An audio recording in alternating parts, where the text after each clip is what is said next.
All right, we're gonna get right into it. This is just a follow up on the term Lucifer. We did a video series on Lucifer, and this is just just some more added information to fully further or should I say further break down the term Lucifer. Because that has been a stumbling block, and that has been something that has been used to manipulate and to put our people into a superstitious state, and through the spirit of Yahweh Bashem Yahushai, we're gonna fully demolish that whole BS, low life, degenerate, cunningly devised fable, and we're gonna take it and we're gonna pluck it apart like a wet chicken, because for a long time this thing has basically bewitched our people, the so-called Negroes, West Indians, and Puerto Ricans, who are the Israelites. So what we're gonna do is basically we're gonna go right into the scriptures, and we're gonna go, before we hit the scriptures though, I want to hit this topic here called Lucifer, and we're gonna go to the New Unger's Bible Dictionary by Merrill F. Unger, and on page 787 of this particular book that I have here, I'm looking up the term Lucifer, and the word Lucifer comes from the Hebrew word Hayalal, which means brightness.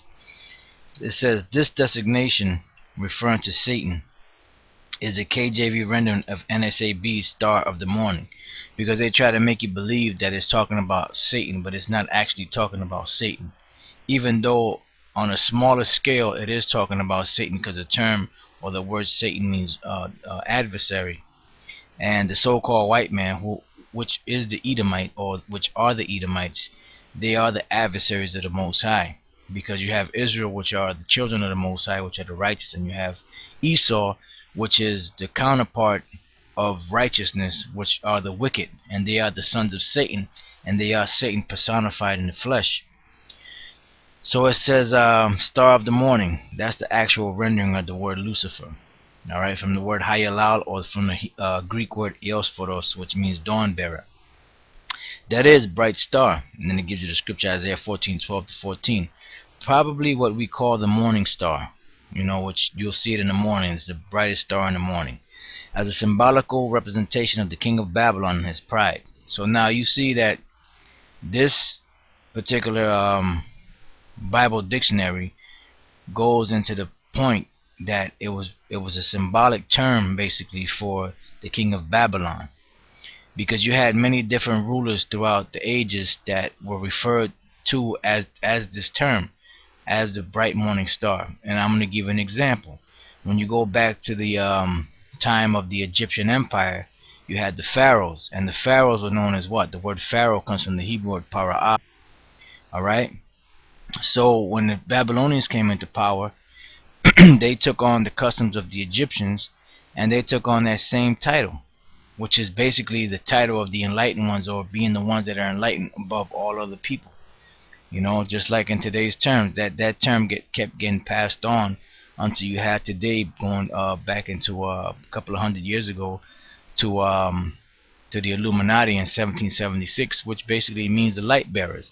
So they took on the light bearing of those ancient empires, and they took upon themselves in this day and age to continue on that Luciferian doctrine that was being taught back then. So it says, as a symbolical representation of the king of Babylon in his pride. And the so-called white man today is the proudest man out of all people on the planet Earth. Now, in the scriptures, it's the only people that are known as the proud, or the most proud, really, to a high extent, is talking about the so-called white man, which is Esau. The Lord said that the pride of their heart has deceived them, and they are the ones that basically are in that prideful seat right now. It says, as a symbolical representation of the king of Babylon, its pride, splendor, and fall. The passage goes beyond the Babylonian prince and invests Satan, who at the head of this present world system is the real, thorough, invisible power behind the successive world ruler of Tyre, Babylon, Persia, Greece, and Rome.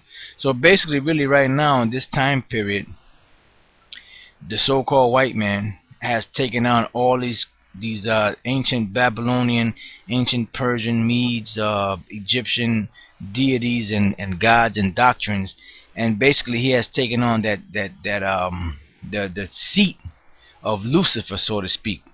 You know, it says this far-reaching passage goes beyond human history and marks the beginning of sin in the universe and the fall of Satan and the pristine, sinless sphere before the creation of man. All right. Similarly, Ezekiel 28:12 to 14. So it's trying to compare. It's comparing this present day, because you go back in the ancient world. There's no different today. It's comparing these different empires, even this empire today, as a symbol of this so-called satanic empire, because of the fact that the Luciferian doctrine, which was being taught back then, is being taught right now. But the only difference is that the people that were teaching it back then are not the same ones that's teaching it now, because the different empires changed from hand to hand, and they went through the different nations. And all nations on the planet Earth basically ruled.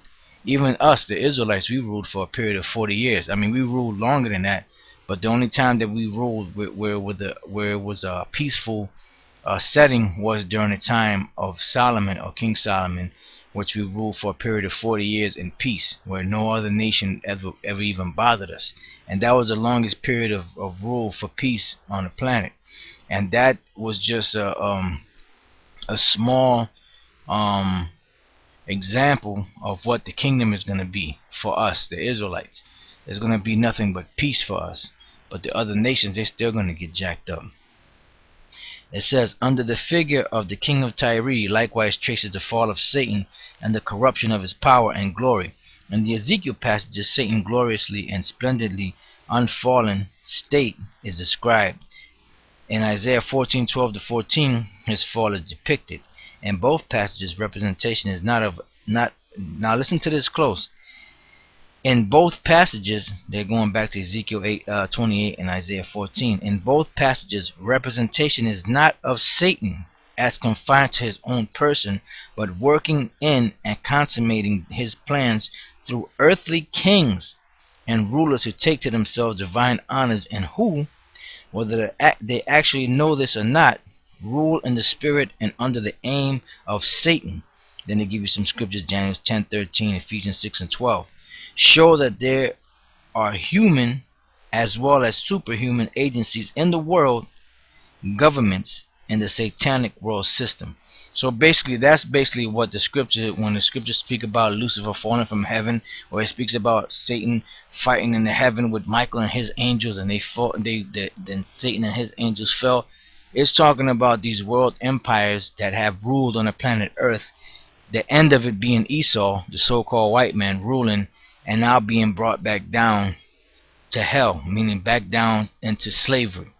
And that's what it's talking about. So what I want to do is I want to go into the scriptures real quick, and I just want to hit a couple of points before we go into more detail of Lucifer and Satan being cast out of heaven, which we're going to show you and explain to you even further what that means.